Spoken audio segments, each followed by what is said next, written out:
who determines if an elected official wins or loses? It's not people, it's voters. Mm-hmm. So if you don't vote, you can't influence who wins or who loses. Yo.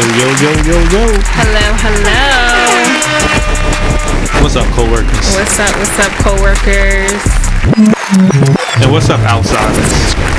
I'll let Marvin finish all of that mixing. But welcome back to another episode of the We Outside Afterwork podcast. I'm your host, Dana. And I'm Aaron. What's up, y'all?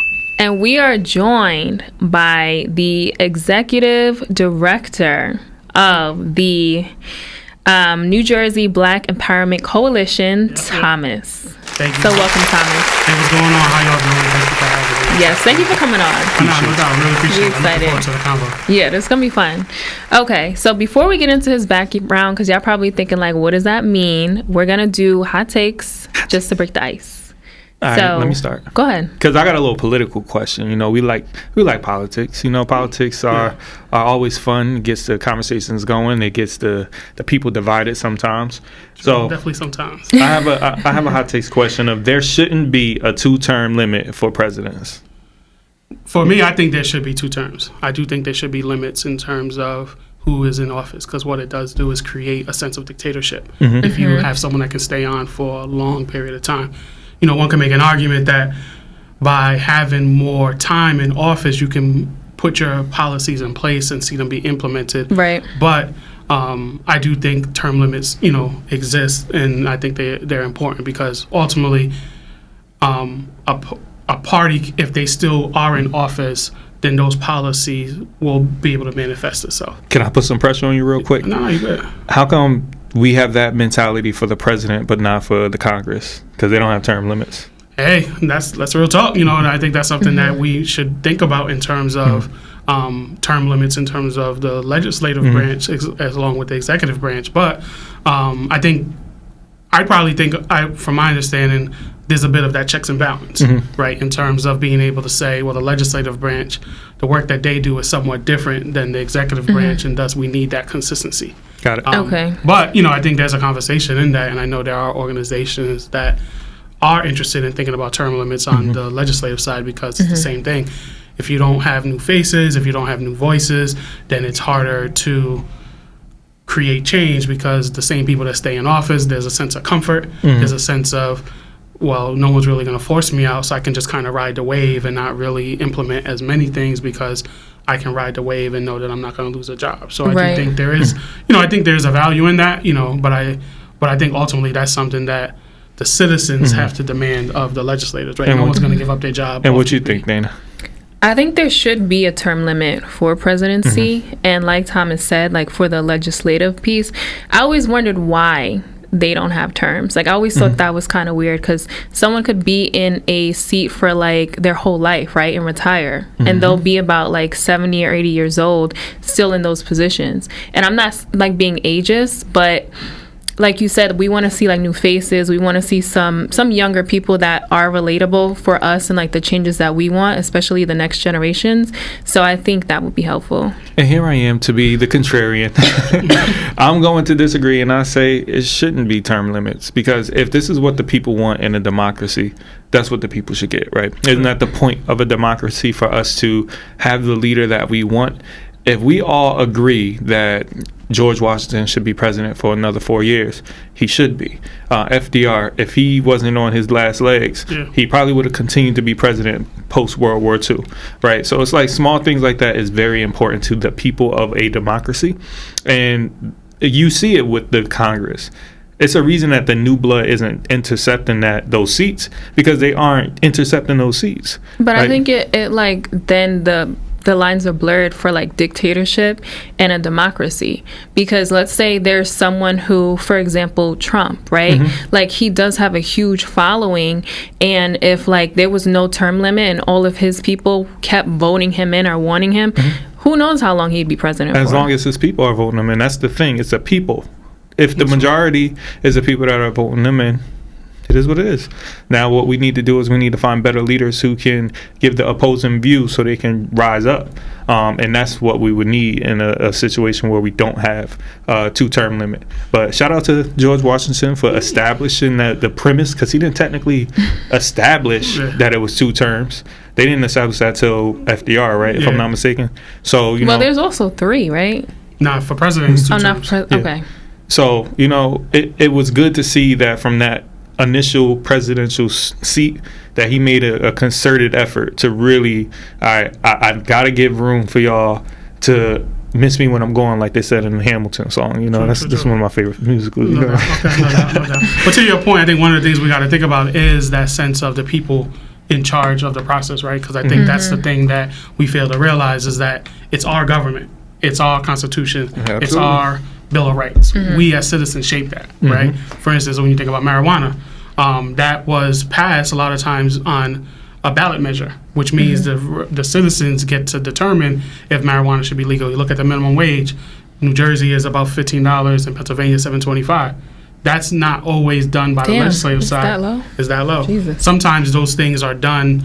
Every state's different, but sometimes those things are determined based off of a ballot measure or who you put in power that then put that dynamic at play. So I think that's one of those things where, to your point, at the end of the day, if people do want term limits, they have to put the pressure on the legislators to have that. And there are probably some people that are like, nah, we want that. Because, on the legislative side, they can make the argument that, like, you need that long distance in order to have that consistency. So I want to talk about the pressures of the people and all that. Like, we're going to get into that once we're done with hot takes. So my question says, everyone should be required to take etiquette classes in middle school.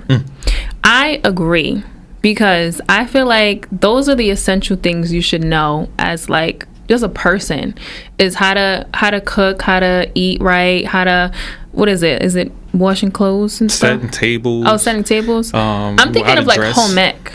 Yeah, I take home ec classes. I didn't take home ec. They didn't have that. Shout out to Union Public School System. Yeah.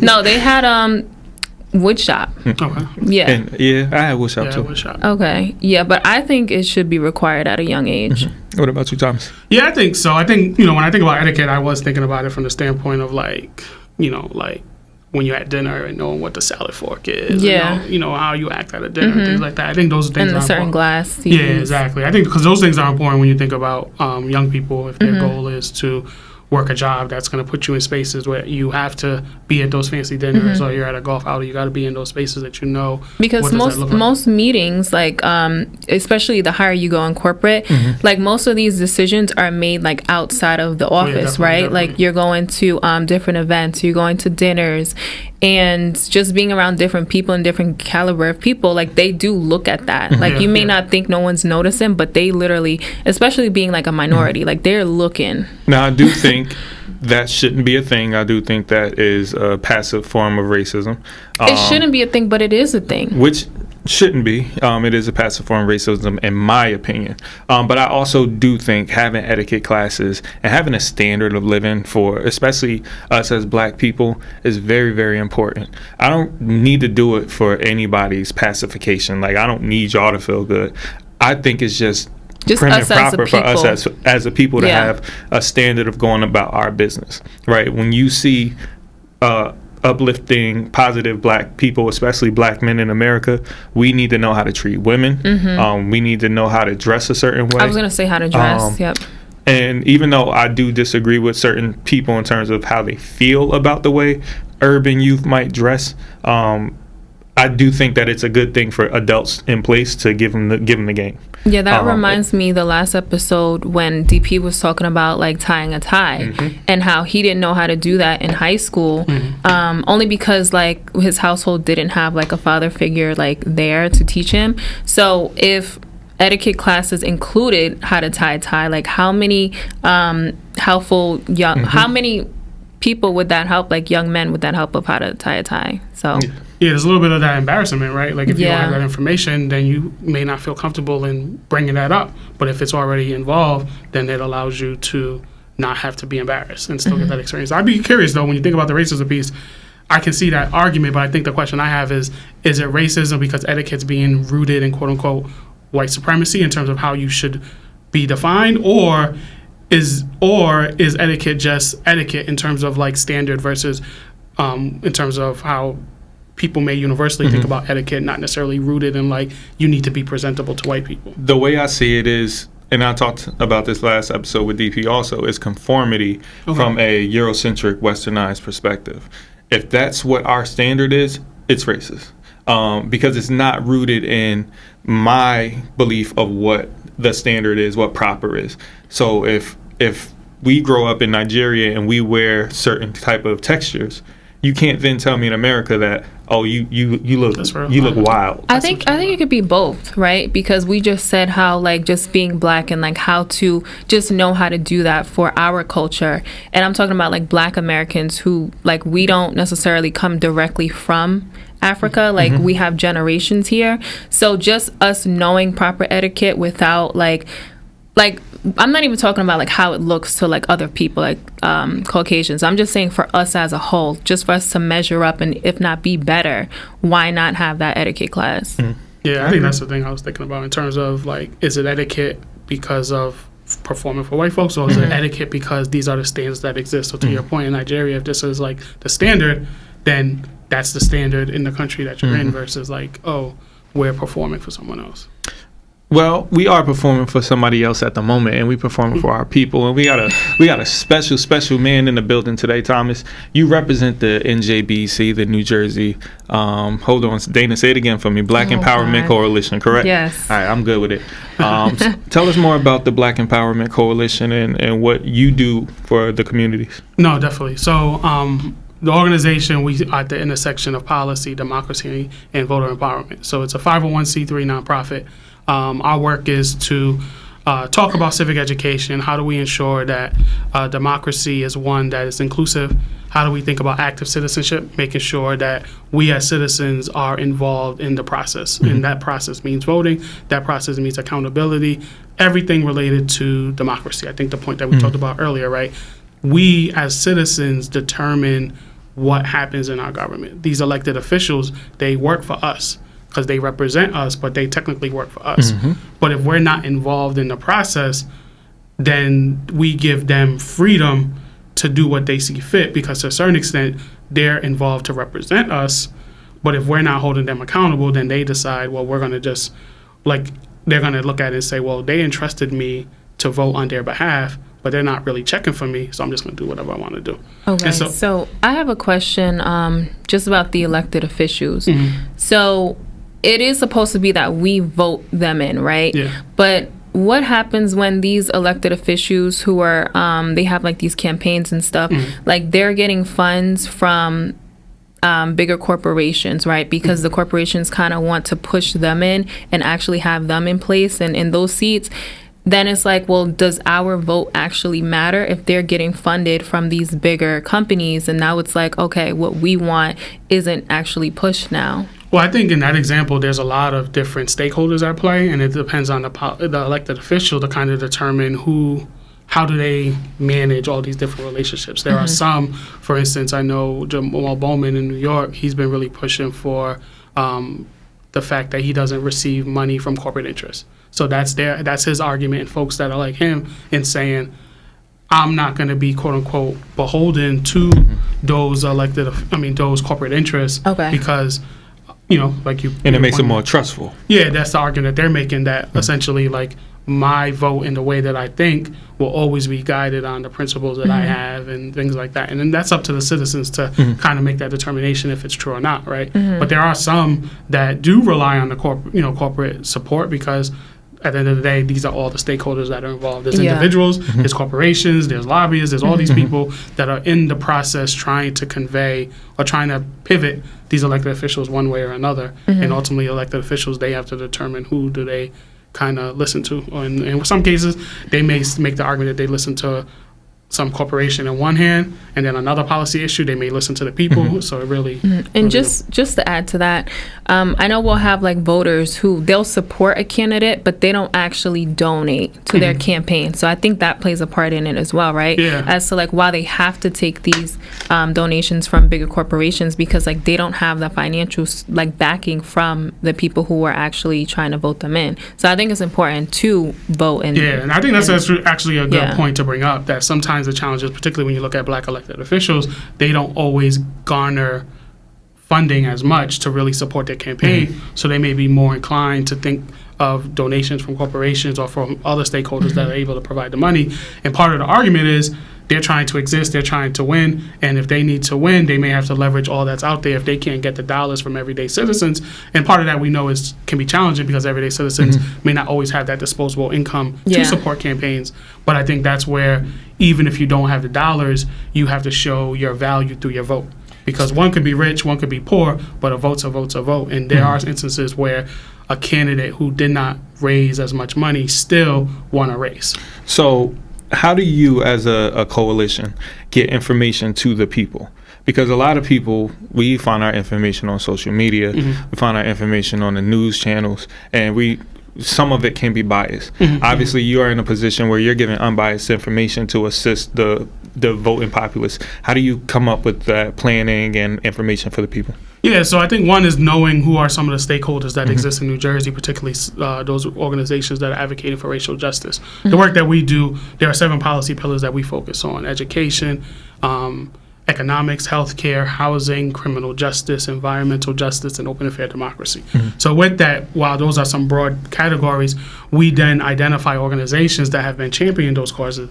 And from there, we try to stay in touch with them to learn what are some of the policies that they're pushing, what are some of the advocacy that they're doing, and how do we plug in to amplify that. And then through how do we get that to the masses? I think we're trying to use platforms like this to engage, knowing that particularly younger people, they're not just getting traditional news. They're not necessarily. Yeah, they're not watching the TV news stations. But what about the counter to that, to the older people? Are we still in those same avenues trying to reach out to them in different ways? Yeah, and I think that's where you have to collaborate with some of those institutional organizations. When you think about the Black community, you're thinking about the churches, you're thinking about the NJBEC, the Urban League. Sometimes elected officials are a lot of people rely on their elected officials for information. So there's a lot of different ways that you can kind of engage. You have to kind of be thoughtful in terms of how you engage all those different audiences. But I think it's that recognition of those legacy organizations, like I said, the NAACP, our Black churches, Urban League, etc., also recognizes some of the platforms that younger people resonate with, whether it's IG influencers, whether it's podcasts, just really thinking about what's out there. And I think one of the things that, to your point earlier, yes, a lot of information can be misinformation and you have to kind of dig through it. But one value is a lot of this information is out there. When we think about 20, 30 years ago, when you didn't have the internet, you did have to rely on the church. Yeah, it was really hard to just spread awareness and communication with people. And I just want to ask, though, this is a question that just popped in my head. How long has your organization been around? Less than a year. So I'm still relatively new. I was working previously in Philadelphia, working for the Urban League of Philadelphia. So new to New Jersey as a worker. I've been living in New Jersey for 11 years. But one of the things that I recognize in this work is that a lot of times you have just like 1 foot in Philly, 1 foot in Jersey, and here, because it's so 1 close, foot in New York, 1 foot in Jersey. So I bring that point up because while I've been a resident and, paying taxes and voting, I haven't really paid attention to Jersey politics as much. I was more inclined to pay attention to Philly because of where I worked. I went to college in Philly, so I was naturally just more in tune with what's popping in Philly compared to Jersey. So your coalition deals with racial injustice, housing, and a bunch of other important topics. Any particular notable racial injustice stories or things that you've been involved in that our people can be either more familiar with or already are familiar with? Well, I think one example is the Reparations Task Force. There's one of the things that we have as a platform is something called a Common Interest Podcast. Definitely not as fancy as the setup you all got. It's just I'm on Zoom, Thank you. Kind of having conversations with people. Yeah. But what I try to do with that is bring the policy to the people. Once again, who are the stakeholders that are pushing policies that speak to our community, give them a space to kind of take the policy hat off, so to speak, right? Because sometimes with policy, people can feel intimidated because there's a lot of academic jargon or there's a lot of nuance there that everyday citizens may feel like, well, I'm not well versed in that knowledge, so I'm not going to dig into it. So what I try to do is bring that conversation to a more, not necessarily basic level, but a conversation that people can feel comfortable in digesting in order to better understand what's being proposed. So with reparations, there's been a push to try to have the legislature have a task force that hasn't manifested itself in terms of a bill to launch a task force. So now the group led by the New Jersey Institute of Social Justice, they recently launched the New Jersey Reparations Council. So it's now a coalition of academics, stakeholders, government officials, and any other people that are interested to now be a part of this council to begin to do the work on exploring the impact of reparations, the impact of reparations in New Jersey. So they're doing the work that the task force would have been asked to do as a way to, at least in my opinion, as a way to kind of get the ball rolling and show, okay, if we can't get the bill passed, then we have to think about how do we do it on our own, and then present those findings, and then maybe the legislature will move that way. I think, sorry, go ahead. I was just going to say, I think that's dope, because I remember, like, not too long ago, just the word reparations was like, that's never going to happen. So, but we see what's going on in California, right? How they're starting that stuff there. And so it sounds like we're doing the same as well, and we're on the right track. So. And I was going to piggyback off of what you're saying is, do you actually believe that that's something realistically that can come in our lifetime for reparations? Not as a believer in lobbying or policy or anything, just from a human perspective, do you believe that is possible? I think that's tough. I think so, because I do think there's a groundswell. I do think it really just depends on what I think what's going to happen is you're going to see states who have the certain legislature that pursues it. I think you're going to see state by state start to do it, and then the federal government will eventually, quote unquote, catch up. And that's usually what happens with different policies, right? Like it'll start in one state, and then other states that are similar or agree to the policy, they'll follow suit. Yeah, sometimes things like that will happen where the federal government will not want to like overstep in a certain way, or because States' there's always rights. that separation of states and federal. So I do find that if the momentum manifests itself, then you may have the federal government jump in, but one could potentially see that states do it all by itself, right? And so then you have certain states that pursue it and certain states that don't. And then I don't think Wyoming is. Right. You can you can begin to think about what states will. We see that right now with Roe versus Wade, right? They didn't necessarily, like the Supreme Court didn't necessarily say that Roe versus Wade needs to be abolished. It just said it needs to be a state issue. So now some states are pursuing anti-abortion stances in order like Texas. to justify. In Florida, right? I don't know. Those are our two favorite states. They hate us. Oh yeah. What's popping in those states? Why are those states not rocking with you? So we'll post like certain reels. For example, we had a children's book author on here, Zalianne. Yeah, and she was just telling us her experience living in Florida, and she's from New Jersey, but she recently moved back.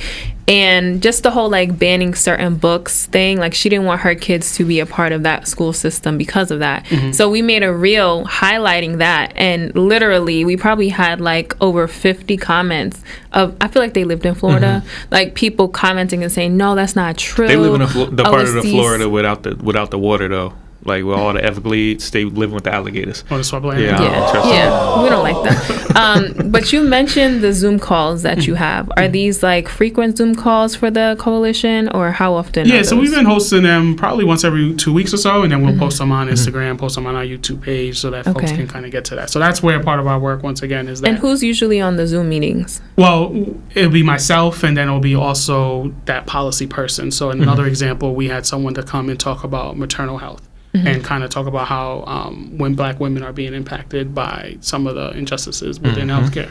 And so once again, being able to uplift some of that. We also had someone talk about baby bonds, which is another policy that's economic in nature. Basically, the argument, Senator Cory Booker actually proposed this on a federal level, him and Ayanna Pressley. What is baby bonds? Yeah, so the approach is that to try to address the wealth gap that exists, not necessarily in income, but looking at wealth and how there's a big gap between Black and white, that the government would give everyone, and they would look at it by your income. So if you make less, you get more. But everyone would get money at birth. So every kid would get a certain amount of money. Okay. I don't know. It's invested. It's invested in like the bonds. Nick like Cannon would be doing really good, huh? What was that? Nick Cannon. Wait, so is it like all citizens or Yeah, so predominantly young people. Nah, it would be all. African-American? No, it would be all citizens. Okay. So that's where they look at the income as a way to try to address the wealth gap in terms of like if you're poorer, essentially you get more. But every kid. Yeah, I don't know how that would look. Just because like, and this I'm isn't just gonna have babies, just have everybody. babies. Hold on, like my point is, it's not everybody, but there are certain groups who, you know, they'll take advantage of that, right? Like people in poverty-stricken communities who, like, they're not looking towards the future. It's kind of like, oh, I'm getting money from the government, so you know. But the thing is with the policy is that you get the money at birth, but you don't get the money at birth. Let me make that. It's in an account that grows. It's an within investment. Oh, until you're like 18 or 21. But then there's also the way it's written thus far is there's limitations on what that money can be used for. So it can be spent to purchase a home. It could be spent to start a business. Okay. Or it could be spent to go to college. So it's it's not similar like to like Bernie Sanders, how he had not Bernie Sanders, what was the Asian guy? I don't remember his name. Andrew Yang. How he had every citizen has a certain amount of money. I actually do believe that that's a little bit more in line to just. I'm more of a socialist in terms of where I lean politically. I don't oppose anybody else who disagrees or anything. Just based on my readings, that's just what seems the most fair to all my people and everyone I love. No doubt. So when I hear things like that, it makes it a lot more sensible so we can just live a peaceful life. I believe a lot of crime is rooted into poverty. I believe a lot of white collar crime is rooted into being richer. Most of the evils in this world are financial. So we can eliminate that aspect of it where we don't have to kill ourselves at work. We don't have to kill ourselves for vacation. We'll be fine. Well, the argument being made is that there's a bit of a head start that you're able to create, so that if one of the arguments, and I would recommend, there was a podcast, New York Times, Ezra Klein, he actually had a professor. He got citations. Yeah, Derek Hamilton. that. He's one of the professors that talked about baby bonds. So I would encourage that as a good listen. Okay. But the way some of the research is showing is that if communities know that there's money at the end of the rainbow, quote, so to speak, then maybe we think about what actions we do between now and 18. And it's kind of like to be a able trust, to take advantage of. right? Essentially, it's Like when you set it up for your child when they're born and you're constantly putting like money into it. So it's similar to that. Yeah, so because you're not necessarily tapping that at 5 years old, you're not going to get access to that money. You got to let it grow within the stocks or whatever in order, to generate Whatever the it's income that you invested need. in. And that's the beautiful thing about having conversations, right? Because when you first said it, we both Dana gave a positive, I gave was a like, wall. I don't know. It's like, let's hear about it, though, right? Yeah. Being open-minded to things and seeing things to get through the end of their lives, like you said, with the trust, is what really makes the difference in things. But if we just turn stuff down and just automatically are so negative, and that's the problem with a lot of this world is I'm not here to agree or disagree with everything and everybody say. I'm here to hear you out. Yeah. Let's understand each other. And that was really important. So I appreciate you for that. No. Because you really opened our eyes to that. 'Cause trust me. There's a lot of nuance when you think about policy, going back to what you told about with the young lady that was in Florida with the book ban, right? I think Governor DeSantis would make the argument that we're not banning as aggressively as the media makes you believe, right? Yes. But someone in Florida can tell you it's one way or another, right? Yeah, So I because think it was literally her experience, and like I guess it could have been the school that her kids were at. So she had like firsthand knowledge of like this is what's going on, and that's why I left. And then everyone just took that and ran with it like they usually do. yeah. Anyway, so another question that we have is we hear lobbying a lot on the news, right? And how usually wealthy people do that a lot to get like different things for them and changes that they want implemented. So can you explain what lobbying is, and do you think that's something that younger generation should also tap into? Yeah, I think it goes back to the question you talked about earlier, right? In terms of like corporate donations to support a candidate versus individual donations and things like that. So when you think about lobbying, a quick way to kind of think about it is just trying to influence an elected official, right? How do you influence that elected official to vote for a policy or create some change in a policy that benefits your community, right? And I think one of the things, I remember hearing this quote recently that talked about that most business people, if there's a impediment to their business, they ask for the law to be changed to open up that impediment, right? So all entities have the potential to lobby. I think what you see is some folks on the progressive side maybe, or the Democratic side, they use unions, and they use that collectiveness in order to lobby that way. There's some other progressive groups that use that collective action. And then on the conservative side, there's the same thing, right? Yes, you have those corporations like the chamber. The chambers of commerces in certain cities can sometimes be viewed as more, I wouldn't say conservative, I would say more business-minded and more corporate, right? Because that's who they represent. So I think that's where individuals have to kind of think about how do they build coalition and who do you build coalition with so that you can then have influence, right? Because I think ultimately when you think about how do you get elected officials to sway towards your goal, in my opinion at least, politicians, elected officials, a lot of their goal is to stay elected, right? And do you think most of the average citizens miss out on that because they focus so far on the executive branch at the presidential level, the legislative branch at the congressional level, and not those local leaders? Yeah, I think they definitely miss part in that regard in terms of those local leaders, because one of the things we see is that all elections matter, and we just see on a federal level when you think about a new president and their ability to appoint like Supreme Courts and what that looks like in terms of Roe versus Wade as one example. But then when you look at like every day, like your potholes in the city and like getting the trash picked up and all of that, like that's all being influenced in by, and that's things that they can, like, everyday people can vote for, right? And within their communities, that's something that I vote for, because I'll get letters in the mail about local elections, and it doesn't take much to look these people up that are running or campaigning. Like, you can go to the website that's in the mail and it'll have like a summary of every single person, just so you know like who's who and like a little bit of their background. Yeah, and I think that's where it's important for for people, and I think we talked about it earlier with social media, being able to say, okay, whoever's in office, I'm going to follow their page, right? Regardless of their party or what have you. So I can have a sense as to like what they're pushing. Because they're posting, right? Because they're going to post, because at the end of the day, they want people to see them as working, right? And now you can be aware of what they're posting. And yes, it's going to be quote unquote massaged because they're trying to convey that they're doing their job, so to speak. But it at least makes you feel like, okay, this is what's happening. And then when election time comes around, you should begin to think about, okay, who are the candidates? And now you feel more comfortable. But then also too, you should follow those candidates' pages, right? Because now you get to see them quote unquote battle in terms of like, this is what the current person is advocating for, this is what the candidate is like the opponent is advocating for, and then you can kind of get a sense as to like which side that you want to be on in terms of the party that you want to be. But what about those legacy voters? Like, I'll use my grandparents as an example. They've been voting Democrat, right? And there's nothing going to change. Even if it's a candidate that they don't like, they'll have that perspective that I'm not voting for the Republican. Vice versa, right? It's not a side. It's just certain people, they stick to their guns. Why is that? Why are we so reluctant to be open-minded and change perspective? Yeah, I think that's an interesting topic. I think one of the things, and I haven't really done the research on that topic specifically, and obviously, the work that we do, we always try to be careful in terms of leaning into like one party or another. I do think there are some people that think about teams, right? And they see they see Democrat, Republican as like, I'm on one team or the other, right? Yeah. I think there's also that sense of like, a certain sense of like loyalty, because you kind of think about, the experiences that you had, right? So if we look at African Americans, right, black folks, they were once Republicans, right? Because when you looked at slavery and you looked at Party of Lincoln, they were, when they were looking for the right to vote and they were looking at the Civil War and all of that, they locked in with Lincoln because he was pushing a policy that they felt was going to benefit them. And then going to what you mentioned earlier, that happened, and a lot of black folks were Republican, and then the FDR came.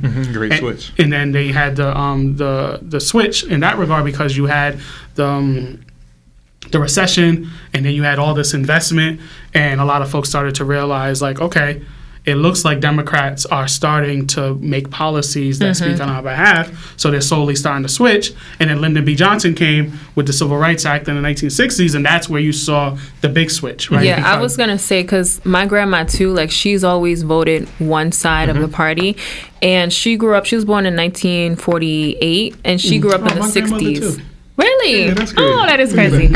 But yeah, she grew up in the 60s, and she always says she grew up in, like, it wasn't the cutesy Harlem that it is now. Like, it was like real Harlem. Yeah, true. And like, she's big into politics, so we're gonna actually do like a special episode with her on a Zoom call.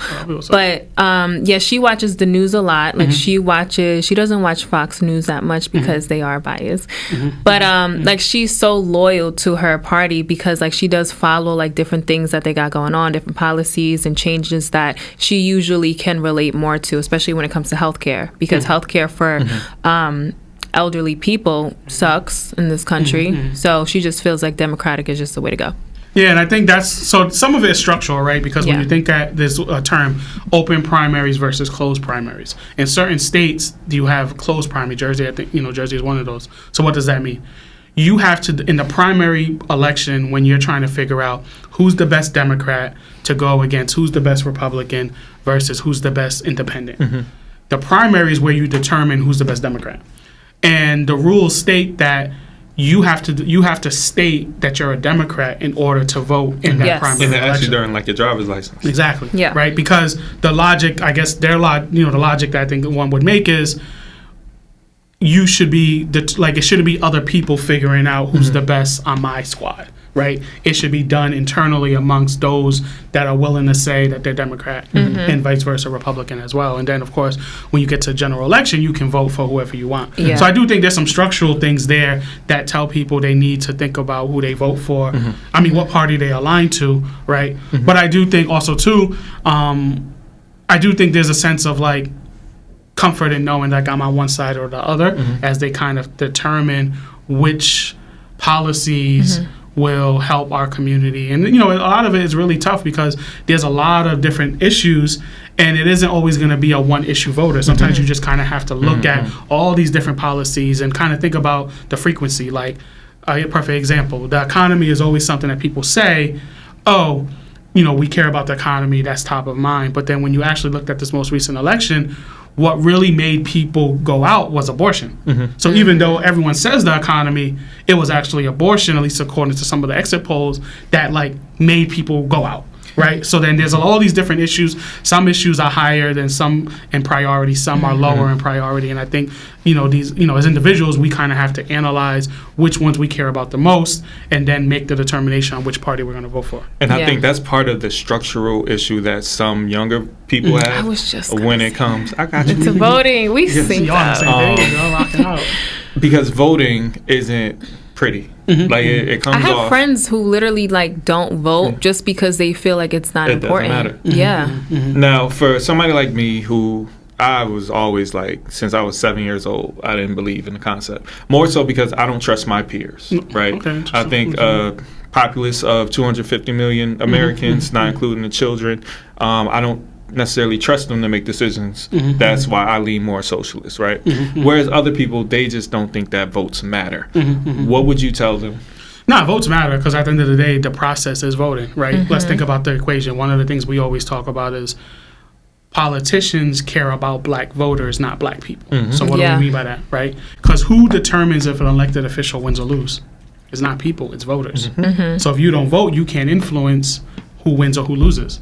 So at the end of the day, voting is important because if you want change, you have to ultimately vote. Like you can complain as an individual citizen, but if you're not registered to vote, if you don't vote, then the change that you're saying you want, you can't actually be part of that process. Now, to give you a quick rebuttal to the people who do vote, and like Dana said, you campaigned about this entire concept that you were going to change this and change that, and now all of a sudden it's not changed, and now I feel like my voice isn't being heard. Yeah, you get into office, then it's like actually there's all of these challenges. Well, that's the accountability piece, because I think what we end up sometimes doing is we vote and then go back to business. We vote and just go back to living life. We vote and just kind of go back to kicking it, and we're not creating the infrastructure to actually monitor how these elected officials are moving, so that when they come back 4 years later, we as a community can say, okay, did you do this? Did you do this? But we got 4 years in between of dealing with them not doing what we needed them to do, versus like, all right, in 2000 you didn't do this, so now in 2004 we're going to make you penalized. What about in 2001 and 2002 Well, and March? that's the accountability, right? Like the accountability. There's organizations that are out there that are able to do some of that. Like I said, as a 501c3, we're not out to. But there's organizations that have like a PAC or they have policy arms that allow them to actually monitor those elected officials as soon as they're in office and begin to slowly draw attention if they're making this vote or making that vote, and then begin to make that known. So I think that's part of the work, is also knowing what are the systems that you can create so that you have the flexibility in order to do that monitoring. Because one of the challenges is for a lot of nonprofits, if you create a 501c3, as I know I kind of hinted, you can't influence certain. Like, you can't take stances in terms of candidates, right? Yeah. Because a lot of funding for nonprofits come from government, so you can't use taxpayers' dollars to influence, right? It's like cops. You're not supposed to, if you're a police officer, I don't believe you're supposed to influence who you're voting for and stuff on your lawn and stuff like that. And to bring it back to the accountability piece, like actually holding these elected officials accountable, I would say recently social media allows us to do that now. Like, I think that's becoming something that is like spotlighted, where because specifically the Breakfast Club, like I listen to their podcast / radio show every day, No doubt. and they'll have a lot of different elected officials come on, and then they'll ask them the hard questions, and then even when they're elected, especially like Joe Biden or like different presidents, like they'll bring up certain topics and things that like they're not necessarily like talking shit, but they're holding them accountable and saying like, hey, like he said he was going to do this and this, like we're still waiting on like the student loans thing and other things that you promised. So I believe that social media just allows us to do that and like share information and news easier, so we do hold them accountable. And I think that's where young people, and I think people that have platforms like you all, have unique opportunity, right, to really be able to grow this platform, have conversations that are more nuanced, but then also be able to say, yo, we got power because we got thousands and thousands of followers. Yeah, now we have a following. So then, when you think about New Jersey, right, like in the fall, we have an election for a lot of legislators, but then in 2024, we have a president election. 2025, we have a governor's race. I wouldn't be surprised if candidates start coming to your platform to be like, I got to get in front of it, right? Because we know you guys are going to grow in a way that these manifest in that. Exactly. So these politicians are going to be like, yo, these people are popping, their followers are in the thousands. These are people that are loyal to you all, to listen to your platform because they like what you all are talking about, et cetera, et cetera. And then the politicians will come, right? Because at the end of the day, as we talked about, politicians need us, right? They can't win unless they get voters, and so they're going to go to where the voters are, right? Like let's keep it 100. You look at Biden, we go look at Kamala. They go to the Breakfast Club because their argument is we got to go where we think our people are, and a lot of people that we think are listening to the Breakfast Club, and that's why they're going to those platforms. And speaking of that, why do you feel like they always target the black vote? Because I think that, like, do you want to talk about that? No. Okay. Yeah, because we kind of, Ohio. we kind of touched on that, but like, why is that? Like, when it comes to like Joe Biden, what did he say? He said something about like, you ain't black if you don't vote for him. And then they're coming on these platforms trying to be relatable when we know that like you're just trying to get that vote from us. The hot sauce for me. That's why with the you hot don't sauce. gotta do all of that. Like it's just very cringy to me. Well, I think when they do that, I think they make a miscalculation because they assume, and I think both sides do it, there's a sense of like, if I gotta come to your platform, I have an idea, or I have this myth as to how black folks are. So they think they gotta come with swat, like slang.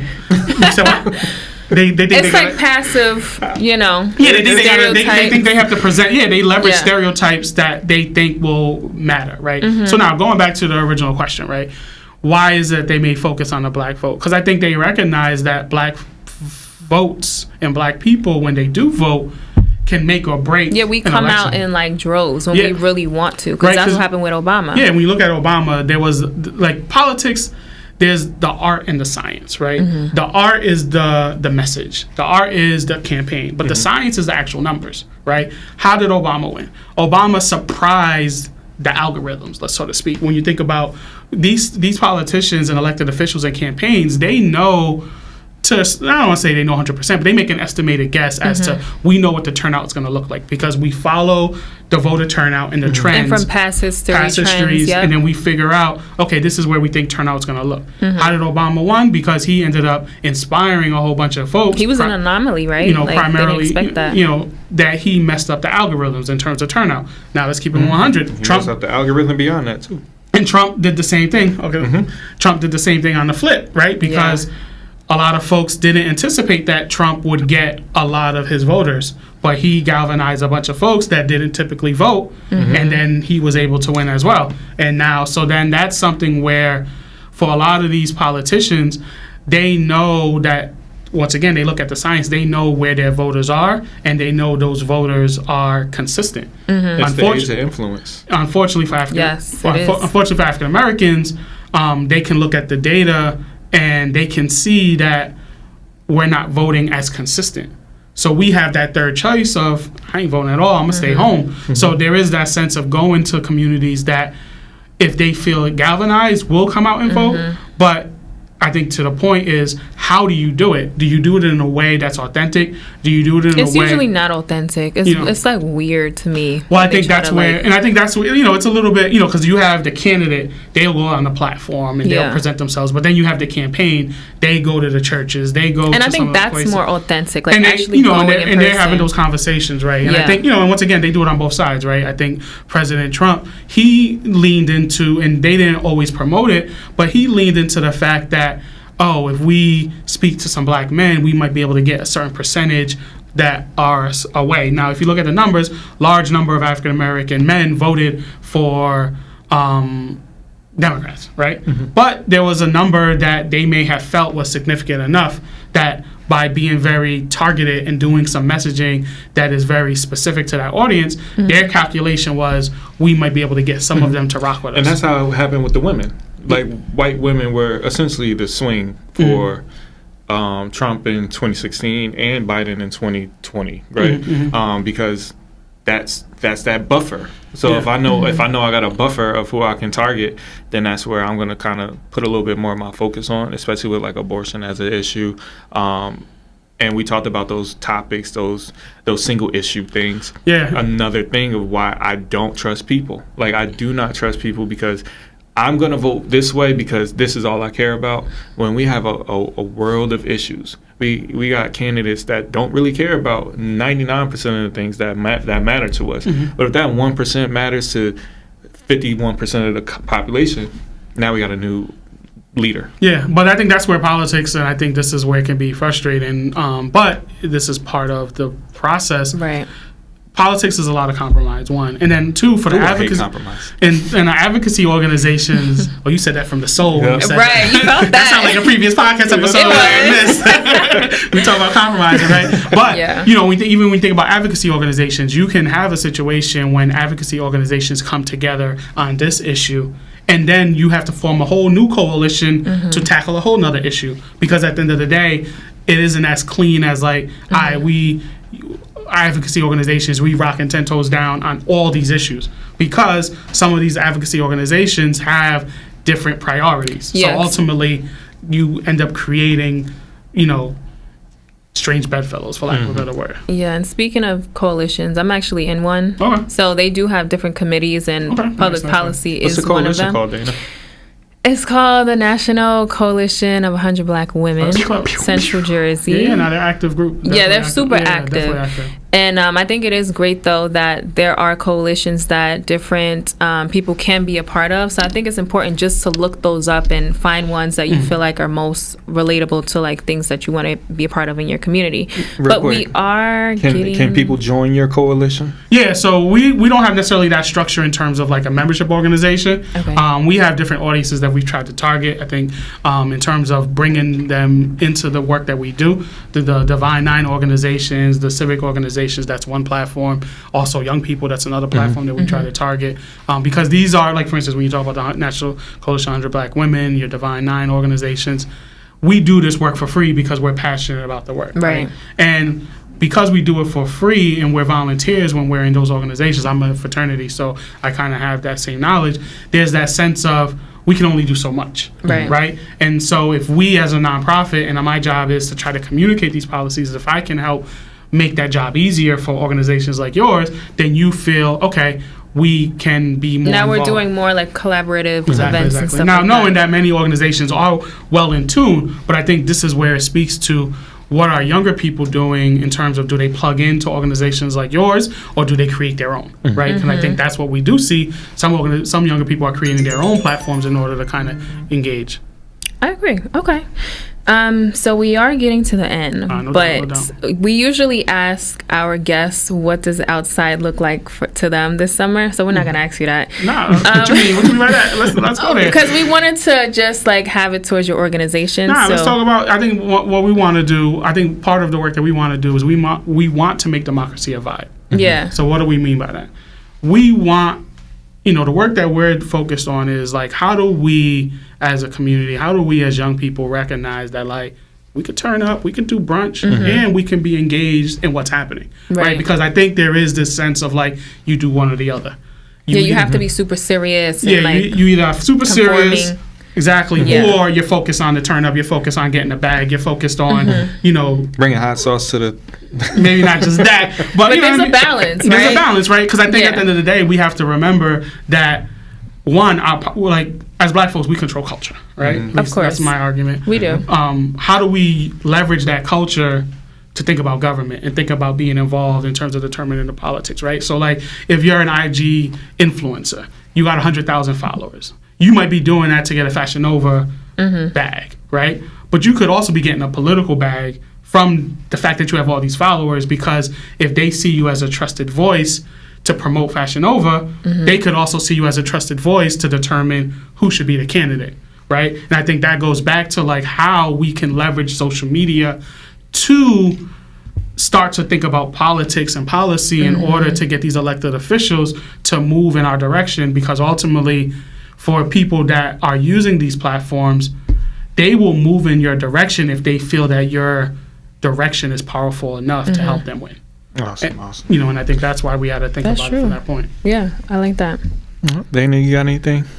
Can I ask y'all a question? What's outside look for y'all? What's, what I mean? I'm trying We to in go the streets? We in the streets? No.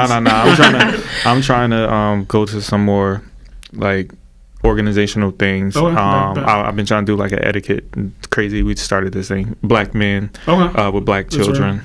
Just some etiquette courses and whatnot over the summer. What about you, Dana? I've said this probably on like 3 episodes right now. That's literally what I'm doing. So I'm basically like a student at this point in time for like the next few months, probably all of summer. So I'm just getting into my financial bag and like understanding like option trading and stuff like that, and potentially like show friends and family how to do it as well. We need that. But if any of our friends and family and our coworkers out there want to join the show, feel free to hit up our Gmail at woawpod@gmail.com. And for those of you who are outsiders, which are people who are not part of our podcast network, we invite you to subscribe, follow, like, comment, share anything on our socials. We appreciate y'all. Yes, thank you guys for watching. And Thomas, thank you for joining the conversation. This was very informative. Yes. A lot of things that I didn't necessarily know, you gave us clarity on. So thank you for that. Definitely. Thank you Thank for you. having me. Definitely follow us across social media, NJBEC _ You can follow us on Twitter, Facebook. We have LinkedIn, we have IG, we have a TikTok page. So we're definitely all those platforms. Yeah, Just try I'll to tag get to all the of your people. stuff in our No doubt. description box. Cool. All right, guys, on that note, We outside. and we out. Peace.